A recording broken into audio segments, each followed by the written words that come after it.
As Democrats, protesters, and activists continue to speak out against the Trump administration's deportation policies, the White House press secretary reminded everyone that Tom Homan, the Border Czar, was actually appointed during Obama's presidency. And deportations, they've been happening for a long time. In fact, this is a Washington Post headline from 9 years ago, 2016. Meet the man the White House has honored for deporting illegal immigrants. And I would remind everyone in this room that it was former President Barack Hussein Obama who awarded a medal to Mr. Homan. So there's this misconception floating around that Trump has deported more people than any president ever. But the numbers, they tell a different story. Across both of his terms, Obama's administration oversaw around 3 million formal deportations. If you include people who returned back at the border or left voluntarily, that number jumps to about 5.2 to 5.3 million, according to DHS. Now, during Trump's first term alone, the numbers were closer to 1.2 to 1.5 million, including returns. Formal deportations were around 1.2 million. DHS reports say that in 2025 alone, over 622,000 people were deported under Trump.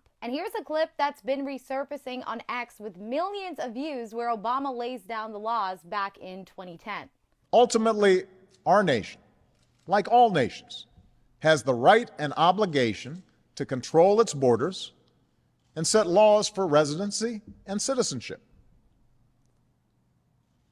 And no matter how decent they are, no matter their reasons, the 11 million who broke these laws should be held accountable. Families were detained when apprehended at or near the border to ensure they showed up for their immigration hearings. By 2015, due to court restrictions and pressure from advocacy groups, the administration phased out most family detentions and shifted to community-based supervision programs. Now, even during Obama's presidency, Democrats were criticizing these policies. Representative Joaquin Castro highlighted the human cost of deportations and pushed for reform. Senator Dick Durbin criticized the pace and scope of deportations early in Obama's terms. And Senator Elizabeth Warren, she called for stronger executive action to protect undocumented youth. And today, they are still fighting against these deportations. Now, Obama recently issued a rare political statement condemning the Trump administration and DHS after federal immigration agents shot and killed protester Alex Preddy in Minneapolis. He called Preddy's death a, quote, heartbreaking tragedy and said it should be a wake-up call about federal enforcement tactics and urged a full investigation and accountability for the agents involved. So even though the debate around deportations is especially loud right now,